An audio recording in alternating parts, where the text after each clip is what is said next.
नमस्ते। 1 PM live में आपका स्वागत। दिल्ली के मुख्यमंत्री और आम आदमी पार्टी के संयोजक अरविंद केजरीवाल की गिरफ्तारी के बाद लगातार इस चीज को लेकर के चर्चाएं चल रही थी कि अब आगे क्या कदम उठाया जाएगा। अरविंद केजरीवाल की रिमांड जो है ईडी ने नहीं मांगी और अब वो तिहाड़ में पहुंचा दिए गए हैं। ये भी तय हो गया है कि वो जुडिशियल कस्टडी में रहेंगे, यानी तिहाड़ में फिलहाल तो उनको समय गुजारना होगा। कितना गुजारना होगा वो बात की बात है, लेकिन सवाल अब ये उठने लगा है कि क्या ये सिलसिला यहीं पर थमेगा। क्यों कि पहले सत्येंद्र जैन, फिर मनीष सिसोदिया, फिर संजय सिंह और उसके बाद फाइनली अरविंद केजरीवाल। सवाल ये उठने लग गया है कि क्या ये सिलसिला रुकेगा। अब दिल्ली के जो मंत्री हैं आम आदमी पार्टी का इस समय सबसे अहम चेहरा बनी हुई हैं आतिशी। उन्होंने आज एक प्रेस कॉन्फ्रेंस की। उस प्रेस कॉन्फ्रेंस में उन्होंने उसके पहले भी उन्होंने ट्वीट किया था कि वो सनसनीखेज खुलासा करेंगी। जो सनसनीखेज खुलासा उन्होंने किया वो बड़ा अहम है इस कड़ी में, क्योंकि जिस सिलसिले की हम बात कर रहे हैं उस सिलसिले में या उसके आगे की कड़ी में ये बड़ा अहम हो जाता है। जो दावा आतिशी ने किया उसके हिसाब से कई सारे सवाल अपने आप खड़े हो जाते हैं। दरअसल आतिशी का कहना बिल्कुल साफ है कि भारतीय जनता पार्टी ने उनके किसी बहुत करीबी के माध्यम से उनसे अप्रोच किया। तो ये जो अप्रोच था वो ना केवल अप्रोच था बल्कि धमकी भी दी गई है। उन्होंने कहा कि उनको अप्रोच किया गया है कि वो भारतीय जनता पार्टी ज्वाइन कर लें और अपना कैरियर और लंबा करें, मजबूत कैरियर के साथ वो राजनीति करें। इस तरीके का ऑफर भारतीय जनता पार्टी के तरफ से आतिशी को दिया गया है। याद दिला दें कि इस तरीके के आरोप भाजपा पर पहले भी लगते रहे हैं। कई बार पैसों से नेताओं को तोड़ने का आरोप, कई बार नेताओं को बड़े नेताओं को सीधे ऑफर दिए जाने का आरोप कि भारतीय जनता पार्टी में आ जाओ, तुम्हारा कैरियर सिक्योर हो जाएगा। मनीष सिसोदिया के मामले में भी इस तरीके का आरोप सामने आया था। संजय सिंह के मामले में भी इस तरीके का आरोप सामने आया था। तो ऐसे कई आरोप भारतीय जनता पार्टी पर लगातार पहले भी लगते रहे हैं और अब आतिशी का ये दावा मीडिया के सामने कि उनको अप्रोच किया गया उनके किसी बहुत करीबी के माध्यम से कि तुम बीजेपी में शामिल हो जाओ, और साथ ही साथ ये भी कहा गया कि अगर बीजेपी में शामिल नहीं हुए तो आने वाले कुछ समय में ईडी की तरफ से कार्रवाई होगी और होगी गिरफ्तारी। यानी आतिशी को भी जेल भेजा जाएगा। और आतिशी ही नहीं, ये सिलसिला यही नहीं रुकेगा, उसमें और भी नाम है जो आतिशी ने गिनवाया है। दरअसल अरविंद केजरीवाल ने जब अपने पूछताछ में विजय नायर को रिपोर्ट करने को लेकर के आतिशी और सौरभ भारद्वाज का नाम लिया था, उसके बाद से ही कई तरीके की चर्चाएं शुरू हो गई थी। बार बार ये बात हो रही थी कि अब बहुत जल्दी आतिशी और सौरभ भारद्वाज के ऊपर भी कार्रवाई हो सकती है, ऐसी संभावनाएं जताई जा रही थी। लेकिन आज आतिशी ने जो दावा किया है वो जो है वो ये जो तमाम संभावनाएं थी उसको और ज्यादा पुख्ता करता है। आतिशी ने ये साफ कहा कि उनको अप्रोच किया गया है। आतिशी ने क्या कुछ कहा, एक बार आतिशी के मुंह से सुन लिया जाए। वो वीडियो में जो है वो आपको सुनवा देता हूं। तो मैं सभी मीडिया के साथियों से, देश भर के लोगों को ये बताना चाहती हूं कि भारतीय जनता पार्टी ने मेरे एक बहुत व्यक्तिगत करीबी व्यक्ति के माध्यम से मुझे भारतीय जनता पार्टी ज्वाइन करने के लिए अप्रोच किया। मुझे ये कहा गया कि या तो मैं भारतीय जनता पार्टी ज्वाइन कर लूं, अपना पॉलिटिकल करियर बचा लूं, अपना पॉलिटिकल करियर बढ़ा लूं, और अगर भारतीय जनता पार्टी नहीं ज्वाइन करी तो आने वाले 1 महीने में ईडी द्वारा मुझे गिरफ्तार कर लिया जाएगा। ये एक मेरे बहुत करीबी व्यक्ति के माध्यम से मुझे बताया गया। उन्होंने कहा कि प्रधानमंत्री नरेंद्र मोदी जी और भारतीय जनता पार्टी ने अपना मन बना लिया है कि आम आदमी पार्टी को और उसके सभी नेताओं को अब वो कुचलना चाहते हैं, खत्म करना चाहते हैं। जी, अभी ये हिस्सा, ये वीडियो का एक हिस्सा है उस प्रेस कॉन्फ्रेंस में बोले गए जो आतिशी ने प्रेस कॉन्फ्रेंस किया उसका एक हिस्सा है। अभी और हिस्से भी कुछ सुनवाऊंगा आपको, पर पहले हमारे साथ जो आज इस चर्चा को आगे बढ़ाएंगे उसमें जयनारायण सर हमारे साथ जुड़ चुके हैं, ओम सैनी सर जुड़े हुए हैं, राजेंद्र सर जुड़े हुए हैं। आप तीनों का बहुत स्वागत है। राजेंद्र सर आप दिल्ली में बैठे, लेकिन बात शुरू करेंगे हम लोग जयनारायण व्यास सर से। पहले जरा इस पर एक रिएक्शन ले लें, फिर मैं आगे की चीजें भी सुनवाऊंगा। जयनारायण सर, जो बात आतिशी कह रही है, हालांकि ऐसे आरोप पहले भी लगते रहे हैं अप्रोचेस के, पैसे का ऑफर देने के, कितनी अहम है तब जब आम आदमी पार्टी के शीर्ष 4 नेता गिरफ्तार हो चुके हैं। दूसरी तरफ 2 दिन पहले दिल्ली के रामलीला मैदान में एक महारैली हुई, जिसको विपक्ष जो इंडिया गठबंधन है वो महारैली कह रहा है, और उसके असर को लेकर के काफी कुछ चर्चाएं हैं, क्योंकि मेन स्ट्रीम मीडिया तक को उस रैली को कवरेज देनी पड़ी। तो कितनी अहम है ये जो आतिशी की बात है, कितना अहम दावा है आतिशी का इस समय, क्योंकि चुनाव की प्रक्रियाएं चल रही हैं। जयनारायण सर। सर, कई चीजें टाइम टेस्टेड होती है, तो आतिशी जी ने अगर ये नहीं भी कहा होता और हो जाता तो इसके लिए यहीं वहीं कहीं यदा कदा कोई प्रूफ ढूंढने की जरूरत नहीं थी। हमारे सामने इतने प्रूफ मौजूद है, शिवसेना के शिंदे से लेकर अजीत दादा पाटिल से लेकर कई लोग हैं जो ये केजरीवाल केस में जो गवर्नमेंट अप्रूवल हुए उनकी बात कीजिए आप।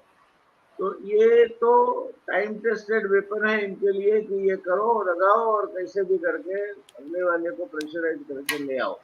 नहीं आया तो फिर इसको ईडी या सीबीआई के हवाले कर दो। कल अगर आपने देखा हो राम प्रसाद जी, तो चीफ जस्टिस ने क्रिमिनल लॉ में ये एजेंसियों की भूमिका पे बोलते हुए एक बहुत अहम बात बताई।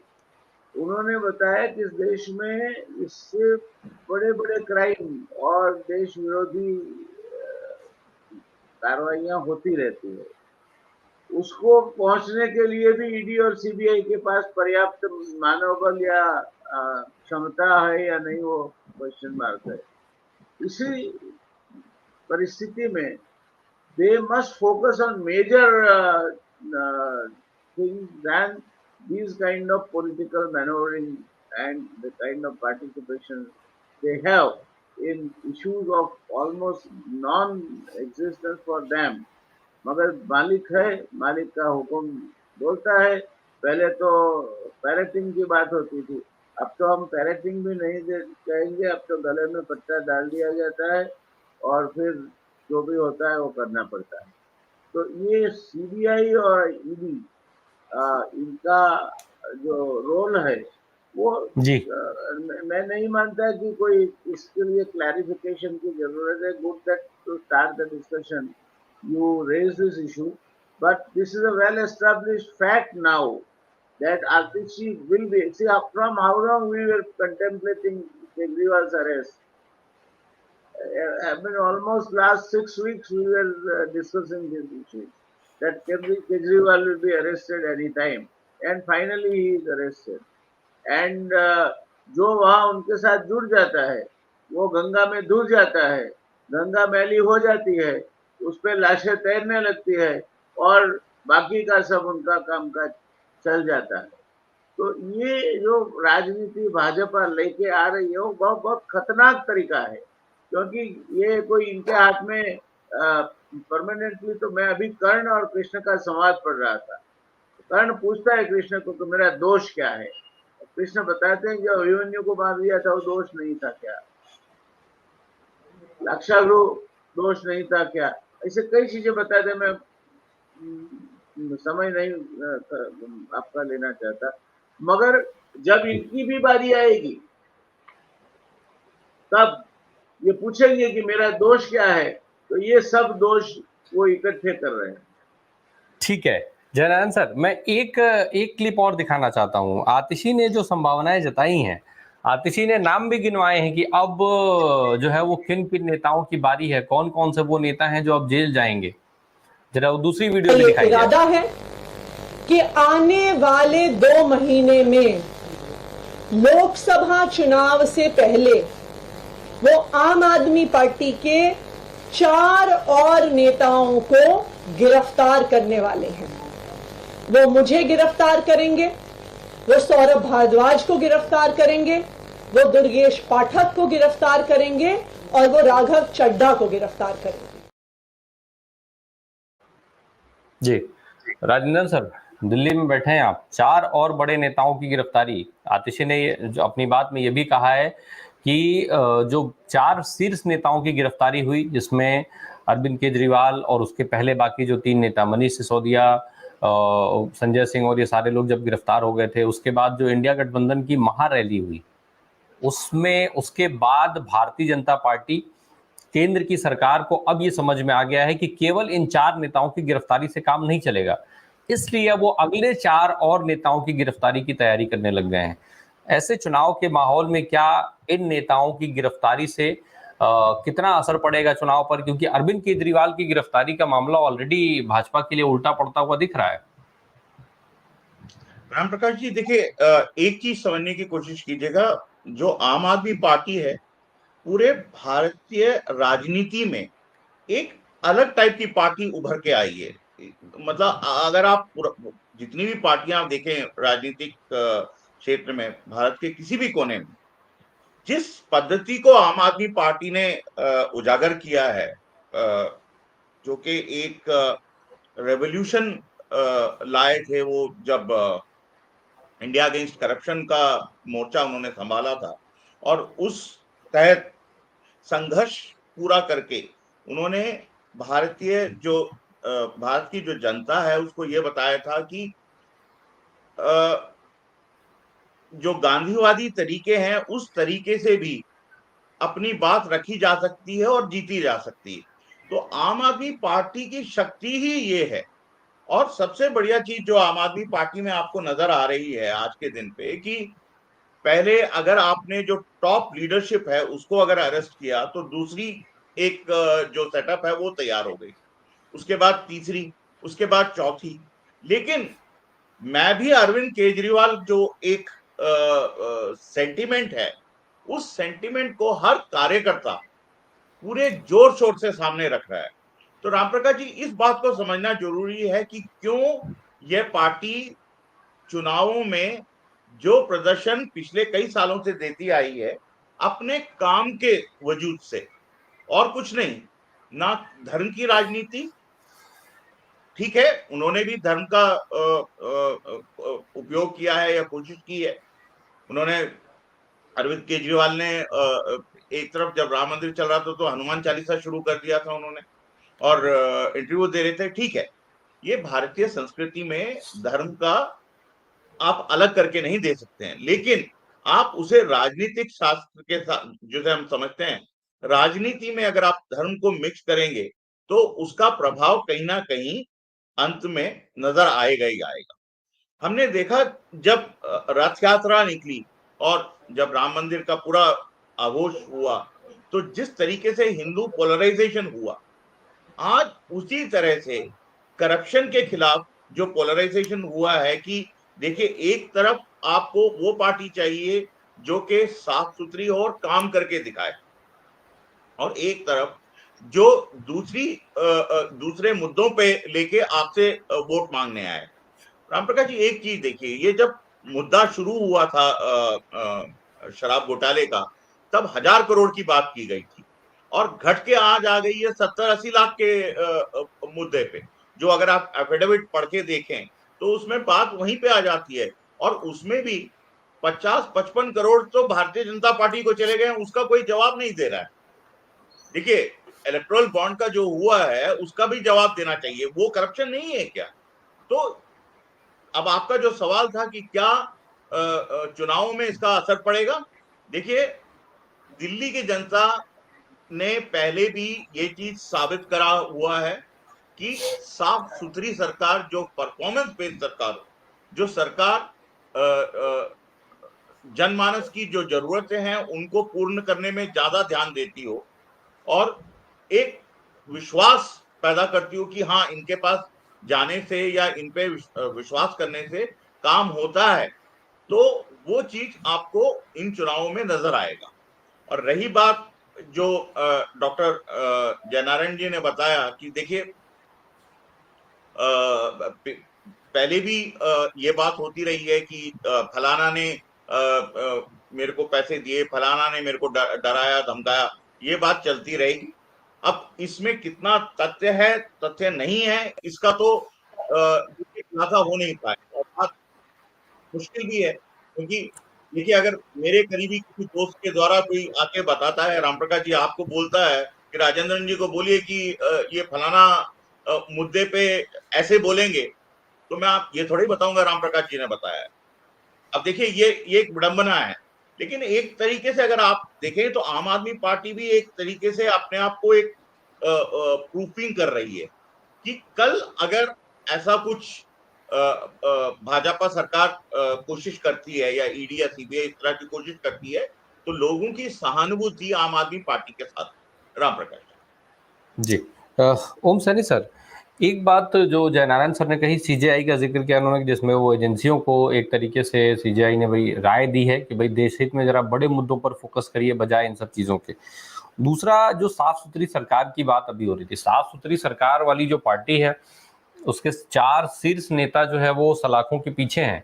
100 करोड़ रुपए की बात सीबीआई और ईडी जैसी मतलब पहले से बड़े घोटाले की बात हो रही है, कहीं 2000 करोड़ की बात हो रही है, कहीं 100 करोड़ रुपए की बात हो रही है। वो अलग बात है कि पैसा कहाँ है, वो सब उस सवाल का जवाब कोई नहीं दे रहा है। बार बार अरविंद केजरीवाल चिल्ला चिल्ला पूछ रहे हैं। पहले भी सवाल पूछा गया कि भाई ठीक है घोटाला अगर हुआ भी तो पैसा कहाँ है, पैसा अभी तक एक को कोई दिखा नहीं पाया। लेकिन 4 बड़े नेता सलाखों के पीछे हैं। प्रधानमंत्री जी अपने बयान में ये कहते हैं कि मैं भ्रष्टाचार बर्दाश्त नहीं कर सकता हूँ, भ्रष्टाचारियों को जेल भेज रहा हूँ, पैसा 17,000 करोड़ रुपए वापस कर दिया है जनता का। और साथ ही साथ वो ये भी कह देते हैं कि सुप्रीम कोर्ट तक से ऐसे भ्रष्टाचारियों को जमानत नहीं मिल रही है। तो पार्टी ने काम किया नहीं किया, भ्रष्टाचार हुआ नहीं हुआ, पर मैसेजिंग तो सरकार बिल्कुल आक्रामक तरीके से दे रही है। तो उसका फायदा जो है वो किसको होगा? भाजपा को उसका फायदा मिल पाएगा या फिर केवल ये दावे ही रह जाएंगे और आम आदमी पार्टी को नुकसान होगा या नहीं होगा इसका? राम प्रकाश जी, एक बात पहले ये समझ लेना बड़ा जरूरी है कि आम आदमी पार्टी है क्या। भारतीय नक्शे पर एक विचित्र पार्टी है जिसकी आइडियल भगत सिंह है, और जो भारत की बाकी जितनी पार्टियां सबको भ्रष्टाचारी और करप्ट मानती है, उससे इसका उद्भव हुआ। ये मिक्सचर बनता नहीं है। भगत सिंह तो जिस तरह के समाज की रचना करने की बात सोचते थे वो बात अलग किस्म का था। उनके लिए तो बड़ा आइडियल था लेनिन और क्या कहते हैं मार्क्स का सारा फलसफा, और उसके मुताबिक वो वर्ग की एक वर्गीय दृष्टिकोण से सोचने वाले देशभक्त थे। और लेकिन उन्होंने देश की जो धारा चल रही थी उसमें गांधी को आदर्श माना, नेहरू को आदर्श माना, उनके साथ में जुड़े। ये कोई आइडियल पार्टी उस तरीके से नहीं है। ये स्थापित ये पार्टी आई और दिल्ली के लोगों की जरूरत को इसने महसूस किया कि सबसे पहली जरूरत है कि लोगों के लिए स्कूल हो, साफ सुथरी जगह हो, और रोजगार खुद दे सकते हैं या भोजन का सिलसिला उनका ठीक से हो, डिस्ट्रीब्यूशन सही तरीके से हो। और ये सारा जब ये कर रहे थे तो उन्होंने जो पानी पी पी के गालियां दी है सारी दूसरी पॉलिटिकल पार्टीज को, उस वक्त ये भूल गए कि पॉलिटिकल पार्टी के सामने बहुत सारी दुविधाएं आती है, संकट आते हैं। जैसे कि आज आम आदमी पार्टी के पास में है। आज जिस तरीके से पार्टी को खत्म करने का सिलसिला बनाया है भारतीय जनता पार्टी ने, ये अलग बात है कि उन्होंने इतना सीख लिया कि लीडरशिप की 2, 3, 4 लेयर्स बना ली, जिसमें कि अगर ये गए तो दूसरे आ जाएंगे, तीसरे आ जाएंगे। ये पॉलिटिकल पार्टी के बड़ा जरूरी होता है, वो तो इन्होंने कर लिया। लेकिन आप ये समझिए कि जिस तरीके से जाल बिछाया है भारतीय जनता पार्टी ने इनको अंदर डालने के लिए, और अगर ये 31 मार्च वाला प्रदर्शन नहीं होता और भारतीय जनता पार्टी को एक भय पैदा नहीं किया होता, ये इतनी देर नहीं लगाते, बहुत पहले ही कुछ और भी कुछ कर सकते। ये अलग बात है कि आप जब आप पॉलिटिकल पार्टी रन करते हैं तो आपको पैसे की जरूरत भी होती है, सब कुछ होता है, मालूम है किस तरीके से होता है, सबको पता है। लेकिन उसमें कैसे क्या हुआ, जिस तरीके से इनको फांसा है, इनकी कमजोरियों को कहीं पर पकड़ करके और भारतीय जनता पार्टी के ने जिस तरीके से उजागर करने की चेष्टा की है। जैसे अब देखिए कंट्राडिक्शन में फांसा ना केजरीवाल साहब को कि उन्होंने 2 नाम ले दिए कि वो तो विजय आया तो रिपोर्ट इन्हीं लोगों के साथ में करता था, इन्हीं के साथ में समाज में होता था, मुझे पता नहीं। यही उनकी प्रैक्टिस है। ईडी के माध्यम से कैसे हंसाया जा सकता है, कैसे आपको विरोधाभास में डाला जा सकता है कि कोर्ट भी आपको जमानत नहीं देगा और फिर आपको उधर क्या कहते हैं जुडिशियल उसमें भेज देगा। कि ऐसा अगर साफ सुथरा सिलसिला होता तो ये सब हो जाता। अब तीसरी बात ये कि जो कुछ कर रहे हैं, ये जो आतिशी बोल रही है सच बोल रही है। ये सच है कि वो इस पार्टी को समाप्त करना चाहते हैं और भारतीय जनता पार्टी चाहती है कि अगर आम आदमी पार्टी दिल्ली में नष्ट हो जाती है तो उसके बाद में उनके लिए बड़ा मैदान साफ है, बड़ी आसानी से वो कांग्रेस को या इंडिया गठबंधन को इधर परास्त कर सकते, कोई दिक्कत उसको नहीं होगी। बहरहाल ये भी जरूरी है कि इंडिया गठबंधन के साथ में जुड़ने के बाद में इंडिया गठबंधन की जिम्मेवारी है इस पार्टी की रक्षा करे, इस पार्टी को अपने साथ में जोड़ करके आगे बढ़े। लेकिन ये ना भूले कि पार्टी बड़ी बदजुबानी करती रही है। भारतीय राजनीति को जिस तरीके से इसने कोसा है वो भूलना बहुत मुश्किल है। और लेकिन ये इंडिया गठबंधन की ताकत है जिसने ये सब भुला दिया। और राहुल गांधी की मोहब्बत की दुकान का एक सिलसिला हो सकता है जिससे कि आम आदमी पार्टी आज जीवन बचा के बैठी हुई है। अब आगे ये यही करेंगे जिससे मैं बता रहा हूँ आप।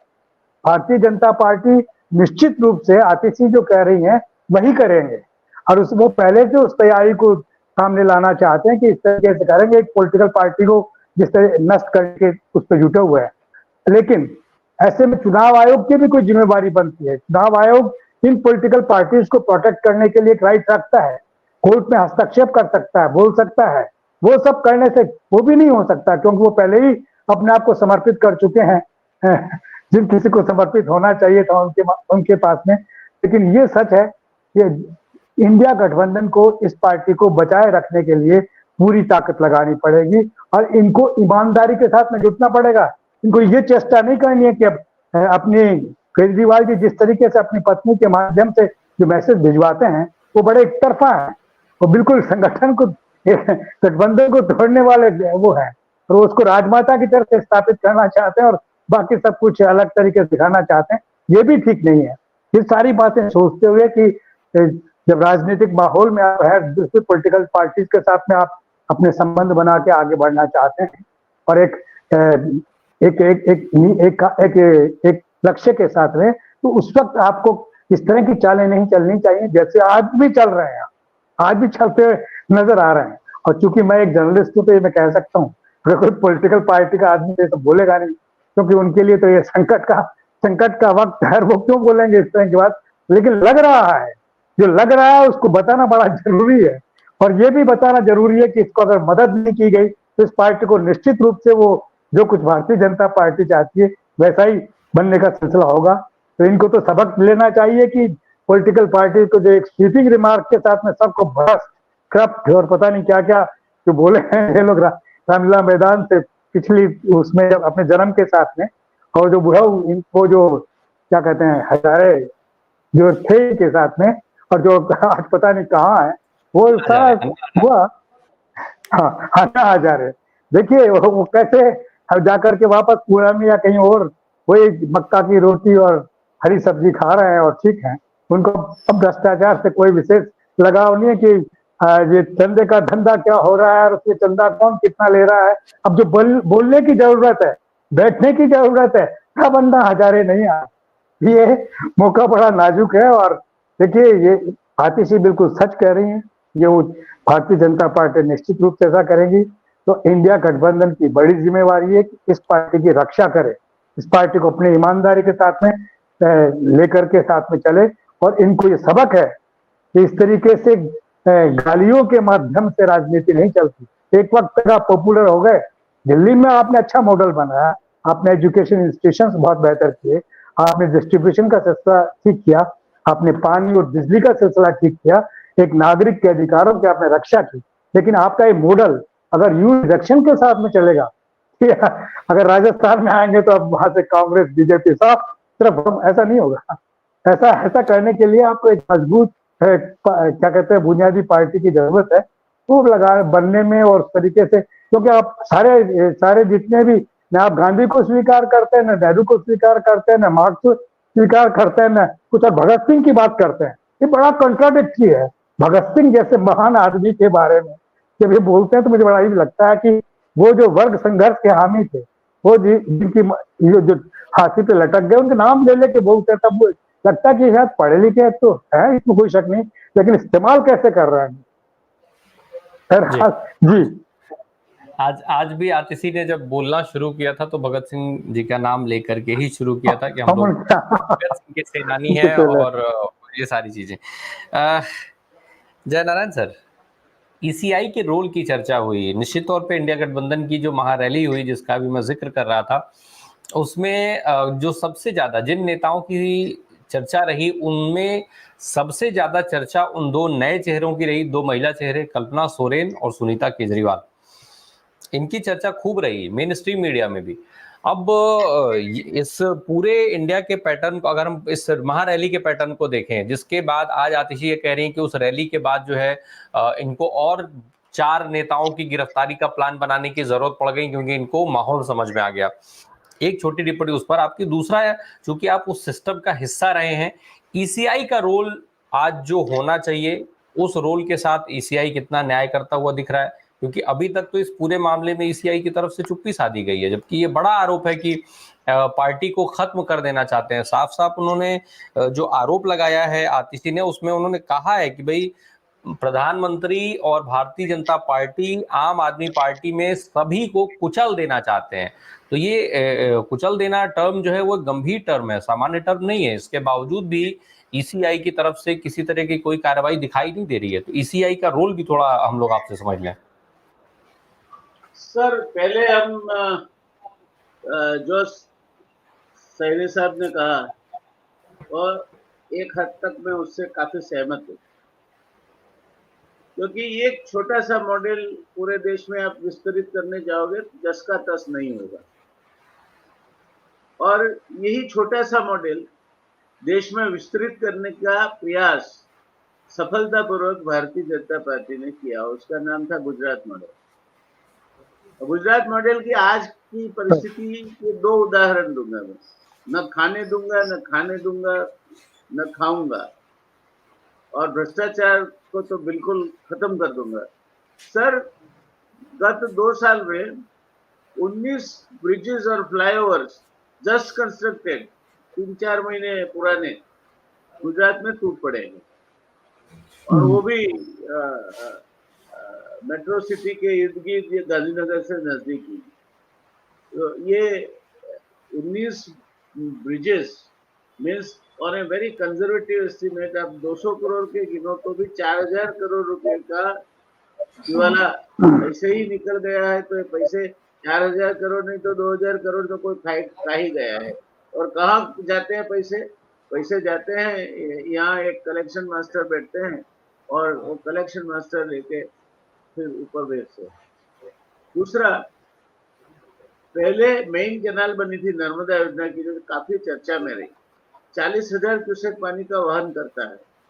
अभी तक उसमें एक छोटी सी क्रैक भी नहीं हुई। और अभी 2-3 साल पहले एक छोटी 8,000 क्यूसेक वहन करने वाली कैनाल बनी है बनासकांठा के इर्द। सर, 123 बार टूटी है। 1 बार टूटे, 2 बार टूटे, 3 बार टूटे, और इनके नायब मुख्यमंत्री और मुख्यमंत्री इतने निर्लज्ज है कि वो कह सकते हैं कि तो चूहों की करामत है, चूहे खा जाते हैं। अब ये मॉडल, जो मॉडल पे देश को मॉडल किया गया है, काफी आप इसमें से समझ सकते हैं दोनों उदाहरण से कि देश में भी आज यही चल रहा है।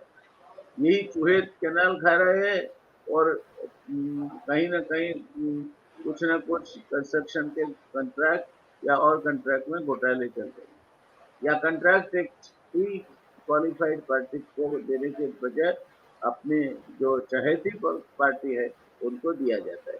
तो मैं ये कहूँगा, मैं तो ये बात में बिल्कुल स्पष्ट हूँ कि गुजरात मॉडल का प्रधानमंत्री जी ने अक्षरशः अमल किया है भारतीय जनता पार्टी के थ्रू। खाओ, और ये मॉडल कितना फलदायी है आप देखिए। फ्रॉम नथिंग हमने दुनिया के सबसे धनी आदमी का सर्जन किया कुछ समय के लिए। फ्रॉम नथिंग, कुछ नहीं था, स्कूटर पे उनको किसी के पीछे बैठ के घूमते हुए मैंने देखा है। उनमें से ये इतनी बड़ी छलांग लगाना, सब एयरपोर्ट हथियाना, सब पोर्ट हथियाना, ये कोई छोटी बात नहीं है। तो ये गुजरात मॉडल ही कर सकता है। तो ये मॉडल आप अगर समझ लो ना, तो फिर बाकी की चीजें समझ में आ जाती है। एक और मुद्दा आखिरी जोड़ना चाहूंगा कि अब ये मॉडल यहाँ दरारें पड़ने लगी है।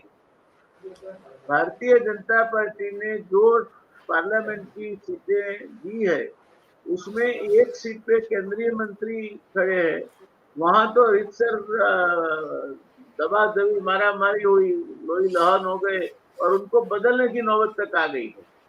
और 6 सीटों पे भी हाल कुछ अच्छे नहीं है। एक सीट पे बड़ौदा पे तो बदल भी दिया और बाकी की सीटों पे भी बदलने पड़ेंगे। ये भारतीय जनता पार्टी का चरित्र नहीं है। तो भारतीय जनता पार्टी चारित्र बदल चुकी है, चारित्र शिथिल हो चुकी है। शिथिल यानी उस सेंस में नहीं कह रहा हूँ, उनका चारित्र ढीला पड़ गया है। तो ये जो चीजें हैं अभी बुझते हुए की लौ की है। जब सूर्य अस्ताचल की ओर जाते हैं तब बौनों के परछाइयां जो है वो लंबी हो जाती है। तो अभी बौने लोग जो है उनकी परछाइयां कुछ लंबी हो रही है और अब वो जिसे हमारे गुजराती में कहते हैं कि मरणिया बने, वो दे आर डेस्परेटो। कुछ भी करो, हमें सत्ता चाहिए, क्योंकि अगर गई सत्ता तो हम भी गए। पीछे इतना 143 बार कैनाल टूटी होगी, 19 फ्लाईओवर टूटे होंगे, कहीं और किया होगा, कहीं नजीर दादा वैसे तो नहीं आए होंगे। प्रफुल्ल पटेल वो उसे क्लीन चिट मिल गई भारतीय जनता पार्टी में आते ही, तब तक बोइंग के केसेस में वो गुनहगार थे। तो ये सब जो इन्होंने जादूगरी की है, मैं मानता हूँ कि दुनिया के किसी भी जादूगर को इनकी स्पर्धा में खड़ा कर दीजिए, आप नहीं जीत पाएगा। इस तरह की बेईमानी आज तक इस देश में कभी भी नहीं देखी गई। इस तरह की निर्लजता आज तक इस देश में कभी भी नहीं देखी गई। तो ये बाकी के 4 लोगों का होगा, क्योंकि 7 सीट है दिल्ली की। कोई दांव पे कोई छोटी मोटी बात नहीं है। कंसंट्रेटेड 7 सीट अगर आप कब्जे कर लेते हैं तो ये तो मरता क्या न करता जैसा हाल है इनका। तो ये परिस्थिति है सर। तो इसीलिए बाकी के आप कहते हैं बाकी के 4 और उनके बाद जो आएंगे उनकी भी वो अगर लगेगा कि इनसे कुछ तकलीफ हो सकती है। तो हमारे भारतीय जनता पार्टी के दोस्तों में फायदा क्या है कि मोदी साहब के पास कोई कैडर ही नहीं है। This is cadreless party after mister Narendra Modi. जहां आप पार्टी प्रेसिडेंट को भी माला पकड़ने जाए तो उसको बाहर कर सकते हो, हाथ पकड़ के फोटो फ्रेम से आउट, यानी national party president out. Rajnath Singh बेचारे ऐसे लाइक अच्छे आदमी है, वो गए, वो माला के बारे माला में क्या शौक 440 साल का बैठ दिया उनको हुआ। तो ये अभी सब ये, और आपने जो प्रश्न पूछा इसी का, इसी अब लेवल प्लेइंग फील्ड की बात कर रही है। अरे भाई, लेवल प्लेइंग फील्ड कहाँ करना है आपको? एक और हिमालय खड़ा कर दिया है और दूसरी ओर खाई है। आप लेवल प्लेइंग फील्ड तब कर सकते हो जब हिमालय को गिराओ। वो तो आप कर नहीं सकते हो। आप तो उनके देव से दिए हुए बच्चे हैं। ये पहले दिन ही अपॉइंट हुए, पहले दिन ही इलेक्शन, आपको पता भी नहीं था कि कंस्टिट्यूएंसी क्या है, क्या करना है, क्या प्रश्न है, कुछ भी जाने बिने नए 2 इलेक्शन कमिश्नर आते हैं और इस देश के इम्पोर्टेंट पार्लियामेंट इलेक्शन के वो विधाता बन जाते हैं। तो अब सर ये प्रसाद जी, हम चर्चा करें अलग बात है। अभी हमें एक डिबेट में पार्लियामेंट्री वर्सेस प्रेसिडेंशियल फॉर्म बात में हम ज्वाइन हुए थे, कई देशों के उदाहरण दिए गए थे। मगर भारत ये अनोखा देश है, देव की भूमि है। यहाँ ये भगवान बोल के गए हैं कि यदा यदा ही धर्मस्य ग्लानिर्भवति। तो अब लोग हम इंतजार कर रहे हैं कि कब आएगा। जी जी जी हो गया कन्हैया, बड़ी देर भई। अब तो एक ही पार्टी है इस देश में, आप समझ लीजिए इलेक्शन होगा, इंडिया का क्या हाल होगा, कितना फेयर होगा, कितना लेवल। एक थोड़ा बहुत होप है कि अगर ये ईवीएम वाला जो चक्कर है, वो ईवीएम वाला चक्कर को निरस्त कर दिया जाए किसी भी तरह से, या उस पर काबू डाला जाए, तो मैं मानता हूँ कि जनता में तो अभी समझ काफी आ गई है। कि राम मंदिर क्या है और हनुमान चालीसा क्या है। तो जी ये बातें सब सर करती है। किसी ने खुद कहा है कि लेवल फील्ड प्लेइंग फील्ड दे देते, अब कौन सा लेवल फील्ड प्लेइंग फील्ड देंगे? एक और गड्ढा है, एक और पर्वत है। जी जी जी जी परिस्थिति आज की है। जी राजेंद्र सर, दिल्ली की 7 सीटों का जिक्र आया, क्या कुछ चल रहा है दिल्ली की 7 सीटों पर? वहां पर क्या असर पड़ा है इन घटनाओं का, अरविंद केजरीवाल की गिरफ्तारी का, सुनीता केजरीवाल का सामने आ जाना, फिर इस तरीके आतिशी का लगातार जो हमले हो रहे हैं आतिशी की तरफ से, सौरभ भारद्वाज जिस तरीके की बात कह रहे हैं, क्या कुछ असर दिख रहा है दिल्ली की 7 लोकसभा सीटों पर? और इसके अलावा जो अभी एक जिक्र किया था ओम सैनी सर ने, आरोप लगाने वाली बात कही थी, पानी पी पी करके गाली देने वाली बात कही थी, पहले लगातार इन्हीं सियासी दलों के ऊपर आरोप, फिर इन्हीं सियासी दलों पर आरोप लगा करके वो एक सीढ़ी बनी, फिर आम आदमी पार्टी खड़ी होती है, सत्ता में आती है और आज राष्ट्रीय पार्टी बन जाती है। अब वापस इन्हीं दलों के साथ हाथ मिला लेना, इन्हीं दलों के साथ खड़े हो जाना, क्या आम आदमी पार्टी के लिहाज से अगर देखा जाए तो इससे भी उनको कुछ नुकसान होने की संभावना सी दिख रही है, या फिर सब ठीक है? देखिए, जो आंकलन मैंने वो वाला दौर भी देखा है जब 2012-13 में इंडिया अगेंस्ट करप्शन का माहौल चला था। उस वक्त राम प्रकाश जी देखिए, क्या था, एक पॉलिसी पैरालिसिस की जो बात हुई थी वो क्यों हुई थी उसको पहले जरा हम समझ लें।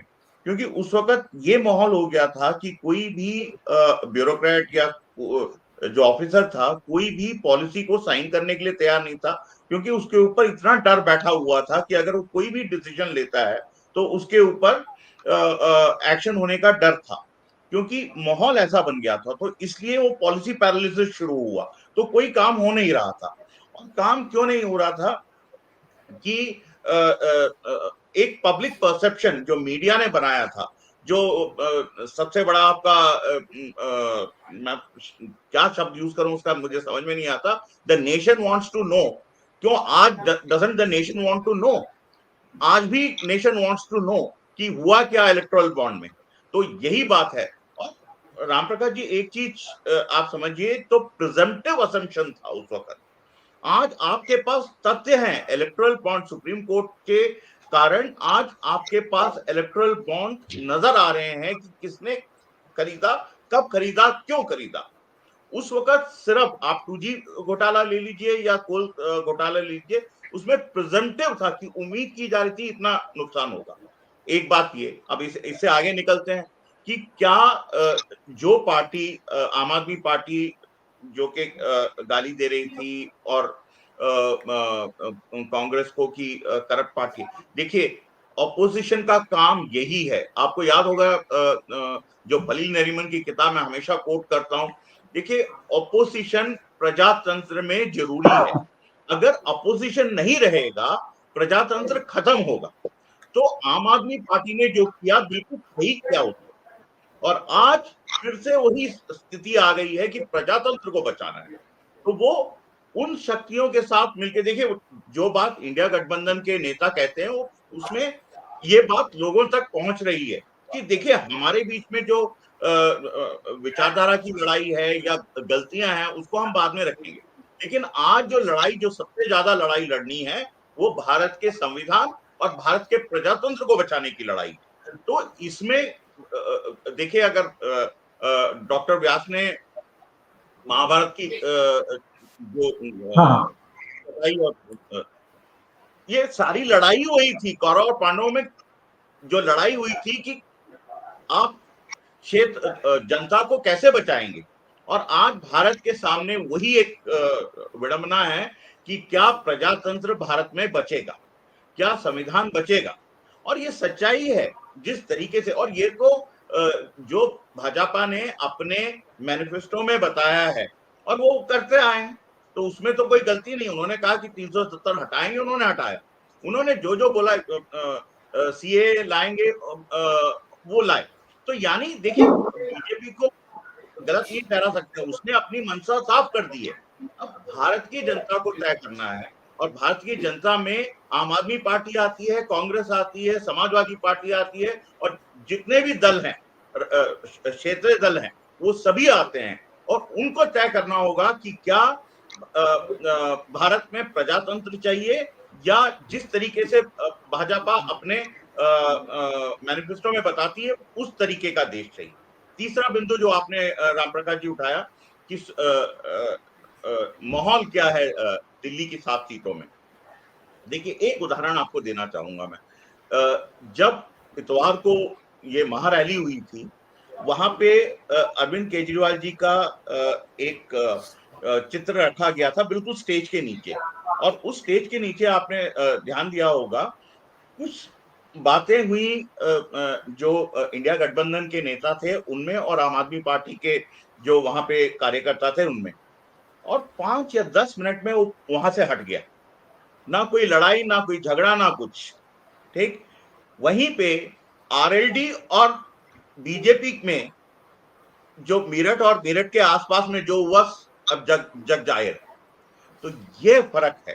तो जो 7 सीटें दिल्ली की हैं वो इंडिया गठबंधन की पार्टियां मिलके लड़ेंगी, और यही एक आप मजबूती जो जनता को दिखानी है। देखिए, हम विचारधारा में अलग हो सकते हैं कि कई मुद्दों पे आम आदमी पार्टी और कांग्रेस में मिलावट, कहीं पे मुलाकात ना हो कई मुद्दों पे, लेकिन जहां पे जनता की सेवा करने की भावना है या काम करने का जो तात्पर्य दिखाया है वो करने के लिए तैयार हैं। ना तो वो वहां धर्म की राजनीति कर रहे हैं, वहां ना किसी और राजनीति। ये माहौल जो है दिल्ली की 7 सीटों में नजर आ रहा है। राम प्रकाश जी जी जी ओम सर, एक दो चीजें हैं। एक तो जो हम महारैली का जिक्र कर रहे थे, थोड़ा आम आदमी पार्टी और इससे बाहर निकले, चूंकि जो आतिशी ने जिक्र किया उसमें उन्होंने महारैली की बात की है, गठबंधन की रैली की बात की है। क्या इस महारैली के बाद जो रामलीला मैदान में हुई और जिस तरीके से वहां पर देश के इतने 28 बड़े दलों के प्रतिनिधि मौजूद रहे, बड़े बड़े चेहरे मौजूद रहे, और जिस तरीके से आसान उदाहरण दे करके और तमाम सारे मुद्दों को समझाया गया, चाहे वो उद्धव ठाकरे की बात करें, तेजस्वी यादव की बात करें, अखिलेश यादव की बात करें, राहुल गांधी ने जिस तरीके से इस समय आईपीएल चल रहा है और सीधे मैच फिक्सिंग से जोड़ दिया पूरे मामले को, तो जिस भाषा में समझाया गया कितना असरकारक रहा ये। साथ ही साथ क्या इंडिया गठबंधन की तस्वीर पहले से बेहतर दिख रही है अब, ये क्योंकि बीच में एक बिखराव दिख रहा था, तो वो बिखराव अभी भी दिखाई दे रहा है या फिर इस महारैली के बाद तस्वीर बेहतर हुई है इंडिया गठबंधन की? नहीं, निश्चित रूप से इस महारैली के बाद में दृश्य बदला है, इसमें कोई शक नहीं है। लोगों की जुबान में भी एक तरलता, एक तरीके से स्वर भी एक साथ हुआ है, और वो ये जो मैं बोल रहा हूँ ये बहुत अलग बात है, ये इस बात से इसका कोई ताल्लुक नहीं है। वैसे ही चूंकि आज आतिशी जी का वो प्रेस कॉन्फ्रेंस सुना तो उसके बाद में वो दर्द भरी गाथा लगती है, लेकिन गठबंधन की राजनीति की अपनी भाषा होती है, अपनी शर्तें होती हैं जिनको निभाना हर गठबंधन के दल को चाहिए, और वो ये करके दिखाया। मैं ये बता रहा था कि आप पार्टी जो इस तरीके से पेश आती थी, उस पार्टी के नेताओं को बचाने के लिए भी सारे दल जितने भी इस इंडिया गठबंधन के सदस्य हैं सबने एक स्वर में इसको कंडेम किया, और ये मानते हुए किया कि जनतंत्र के लिए इससे बड़ा कोई खतरा हो नहीं सकता कि मुख्यमंत्रियों को आप जेलों में बंद कर दें, उनसे उनकी सारी शक्तियां छीन लें और उनको कुचलने का ऐसा वो करें हैं। तो वो तो बहुत अच्छा हुआ है और उसका इम्पैक्ट है। मजेदार मतलब गौरतलब बात यह है कि सामान्य जन इस बात को समझ रहा है, उसने बड़ा तेजी से ग्रहण किया है, और जो 7 सीटों पर जो इस तरह का विभाजन हुआ है दिल्ली में, उसके बड़े सार्थक परिणाम निकलेंगे। इसका मतलब ये नहीं है कि आम आदमी पार्टी को मैं ऐसा रिजेक्शन क्यों ले रहा हूँ ना, तो वो तो सब होगा, लेकिन ये जरूरी है कि गठबंधन की भाषा आनी चाहिए और वो विचार और वो एटीट्यूड छोड़ देना चाहिए।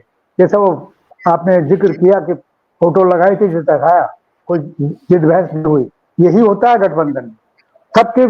सबके गौरव पुरुष, सबके शिखर पुरुष वो सब पूजनीय है, उनमें कोई खास नहीं हो सकता। अगर फिर तो तुलना हो जाएगी, कश्मीर में कौन है, कलकत्ता में कौन है, और दिल्ली में कौन है, और साउथ में कौन है, तो बड़ा वो हो जाएगा। तो उससे बहस न होकर के एक समतल मैदान जिसकी बात हो रही है वो होना चाहिए, सबका एक साथ सम्मानवाद सिलसिला में इत्तेफाक करके, और साथ में तो मुझे लगता है कि दिल्ली के बेहतरीन नतीजे होंगे।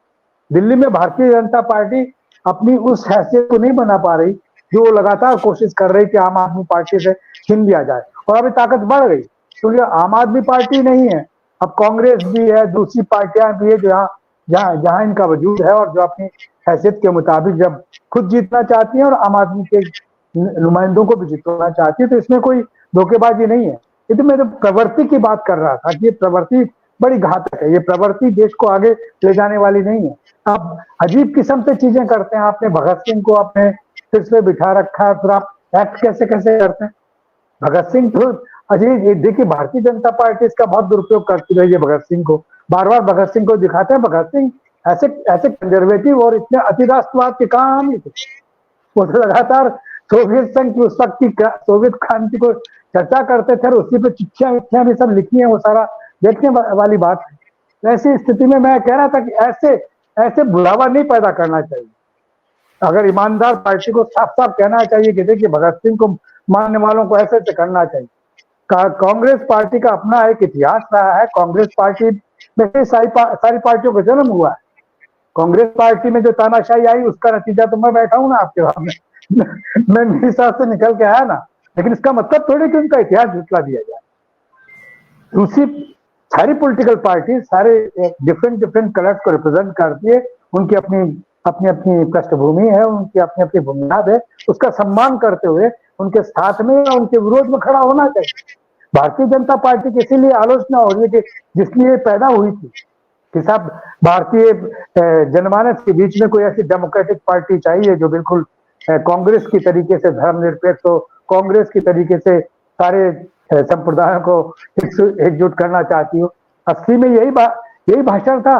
इस पे अब्दुल करीम छागला ने मोहर लगाई थी कि हाँ अब कांग्रेस का विकल्प पैदा हो गया, लेकिन कालांतर में क्या हुआ, जब 2 सीटों पर ही रह गए तो वापस कहता वो पुराना सारा सिलेबस लेकर के और मैदान में आ गए। और उसके नतीजे आप देख लीजिए कि वो जो बढ़ा वो सिलेबस तो कितना बढ़ते बढ़ते इतना बढ़ गया कि अब मोदी जी और शाह जी तक सीमित होकर के रह गया है।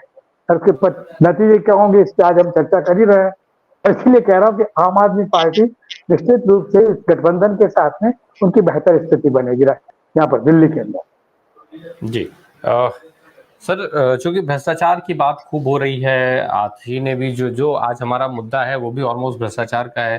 प्रधानमंत्री जी बार बार ये अपने भाषणों में कह रहे हैं कि भ्रष्टाचार उनको कतई बर्दाश्त नहीं है, सारे भ्रष्टाचारियों को वो जेल भेज रहे हैं, जैसा मैंने शुरू में भी जिक्र किया था।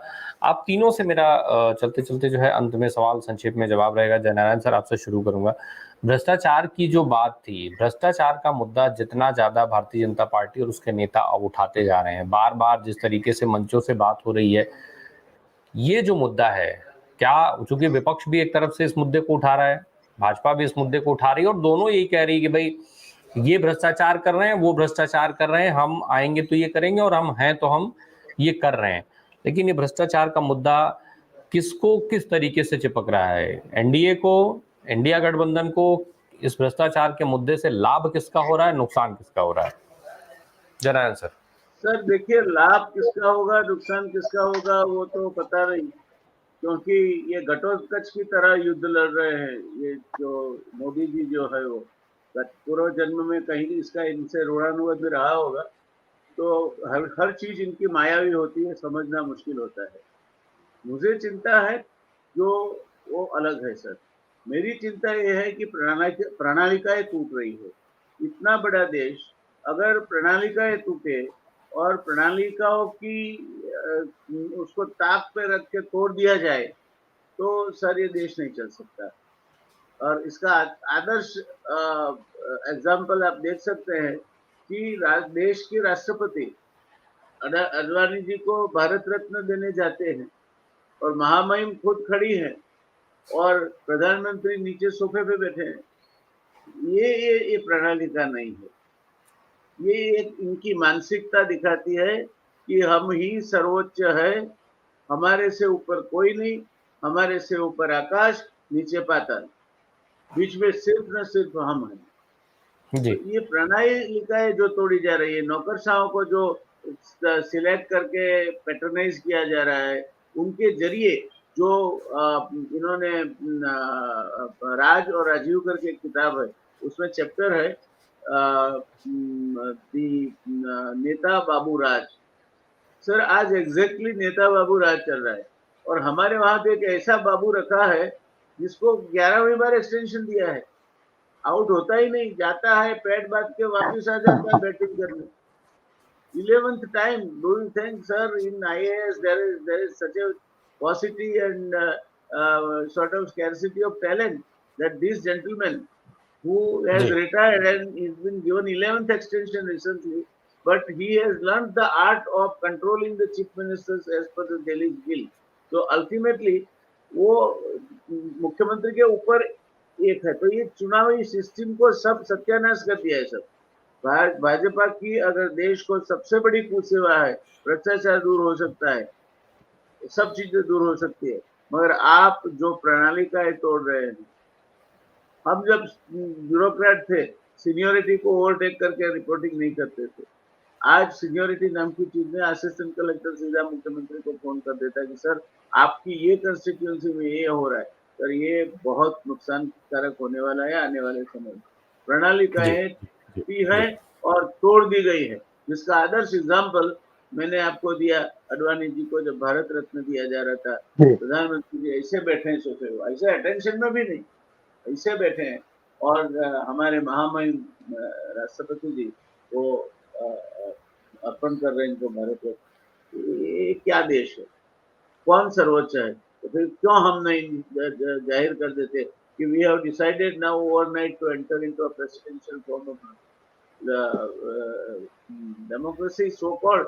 और पुतिन की तरह यहाँ भी इलेक्शन तो होंगे, मगर कोई अगर खड़ा होने का साहस करेगा तो पता नहीं कहाँ चला गया। तो आतिशी को जो थ्रेट दी गई है उसमें इसे गंभीरता से लेना चाहिए। एनडीए के सब दलों को उसके पीछे खड़ा रहना चाहिए, और ये अगर आ जाए तो this should be made a point for showdown कि आ जाओ आप में भी कितना पानी है नाप लेते हैं, यार भी छोटी पड़ जानी चाहिए। ठीक है राजेंद्रन सर। देखिए राम प्रकाश जी, भ्रष्टाचार था, है और रहेगा। ये भारत के संदर्भ में नहीं कह रहा हूं, मैं पूरे विश्व के संदर्भ में कह रहा हूं। लेकिन क्या अलग चीज बताता है, इस चीज को समझना जरूरी है। क्या अगर जेपीसी की मांग होती है कि क्या सरकार इतना निडर है कि एक जेपीसी संगठन करती है और तैयार होती है कि लोगों की बातें सुने, यह जरूरी है। और दूसरा, क्या भारत की जो न्याय प्रणाली है, क्या वो इस चीज को बिना किसी प्रेशर के इसको न्याय कर पाती है, यह चीज देखना जरूरी है। तो भ्रष्टाचार इस संदर्भ में देखना जरूरी है, क्योंकि देखिए अगर आप इलेक्टोरल बॉन्ड देखें, उसमें हमारे में सभी नंगे हैं, उसमें तो कोई दो राय नहीं है, लेकिन किसने कैसे उसे इस्तेमाल किया, वहां पे आपको भ्रष्टाचार नजर आता है। भ्रष्टाचार वहां नजर आता है और उसके लिए कोई जवाबदेही होनी चाहिए। राम प्रकाश जी। ओम सैनी सर, एक क्लोजिंग स्टेटमेंट के साथ भ्रष्टाचार का ये मुद्दा किसके लिए कितना अहम है, कितना अहम होता जा रहा है, और क्या कुछ असर भी होगा इसका, या फिर वो विधानसभा चुनाव की तरह बस बात ही होती रह जाएगी इस पर? देखिए, आजादी के बाद में जो हम जिस कॉन्स्टिट्यूशन से गवर्न होते हैं उसमें सब वर्गों की रक्षा के लिए अलग अलग इंस्टीट्यूशंस बने हुए थे, ट्रेड यूनियंस हुआ करती थी। लेकिन अब और की बात ना लें, अगर मीडिया की बात ही ले लें, मैंने जब भी मीडिया की आलोचना होती है तो ऐसा लगता है कि सारे पत्रकार स्लीपिंग रिमार्क में सब आ गए। दरअसल वहाँ हायरार्की है, वहाँ पूंजी का अपना रोल है, वहां पर उस हायरार्की को पहले नष्ट किया गया है। तो वर्किंग जर्नलिस्ट से उनको अनुबंध जर्नलिस्ट बना दिया गया है। अनुबंध वाले को चौगुना पैसा मिलता है, वर्किंग वाले को थोड़ा पैसा मिलता है। पे कमीशन जो थे वो नष्ट हो गए सारे। तो जिन इंस्टीट्यूशंस को इसलिए बनाया गया था कि समाज में समरसता बनी रहे, वो ट्रेड यूनियंस खत्म हो गई, वो किसान संगठन खत्म हो गए, वो सारे जो प्रोटेक्ट करते थे। तो ऐसी स्थिति में ये भ्रष्टाचार तब तक बरकरार रहेगा जब तक कि सारे जो समूह हैं हमारे इस जनतांत्रिक देश के वो समूह अपने आप को एकजुट करके और जिंदा नहीं होंगे और अपने हकों के लिए, क्योंकि वरना मुझे एक एग्जांपल है कि ब्रिटेन में कि जर्नलिस्ट के साथ में कुछ हुआ तो एक दिन 2 लाख लोगों ने अपने पेन रख दिए, सारी बातें उनकी मान ली गई। ये कुछ 4-5 साल पहले की बात है। तो ये दबदबा होता है जब इंस्टीट्यूशंस जिंदा होता है और इंस्टीट्यूशंस करप्ट नहीं होते, जब उनकी रक्षा करने के लिए संगठन काम करने के लिए आगे होते हैं तो देश भी बिल्कुल साफ सुथरा रहता है। आप पंडित नेहरू के वक्त का हिंदुस्तान देख लीजिए और उसके बाद का देख लीजिए और आज तक का देख लीजिए। तो इसलिए ये इंस्टीट्यूशंस को, वो जो 4 इंपॉर्टेंट इंस्टीट्यूशंस थे उनको तो चर्चा करते हैं। मैं कहता हूँ समाज में सारे इंस्टीट्यूशंस नष्ट हो गए, उसकी जगह जातियां, उसकी जगह वर्ण, जो अपने अपने हितों के लिए, और वो एक विभाजनकारी जो एटीट्यूड है उसको जो प्रोटेक्शन मिल रहा है, उसकी जो चर्चा हो रही है, वो सबसे बड़ा कारण है हमारे भ्रष्ट होने का। तो बहरहाल इस वक्त जो भ्रष्टाचार की बात की जा रही है वो तो चंदे का धंधा अगर आप खोल के रख दीजिएगा तो सारा सामने आ जाता है। कल ही प्रधानमंत्री शायद तमिलनाडु में किसी को अपना इंटरव्यू दे रहे थे, लेकिन इंटरव्यू में उन्होंने ऐसे कहा जैसे कि तो अच्छा, इंटरव्यू लेने वाले इतने अनजान थे कि वो बता नहीं सके कि चंदे का धंधा कैसे हुआ है। तो सुनते रहे जो कुछ था, उसी को दिखाया गया। तो वो अपना जैसा चेहरा बना करके देख रहे थे लोग, इससे लग रहा था कि लोग यही सत्य है, बाकी वो जो हम लोग बोल रहे हैं वो तो चंदे का धंधा यही है। जी बहुत बहुत धन्यवाद ओम सैनी सर, जयनारायण व्यास सर और राजेंद्र सर, आपका इस चर्चा में हिस्सा लेने के लिए। दर्शकों का भी शुक्रिया।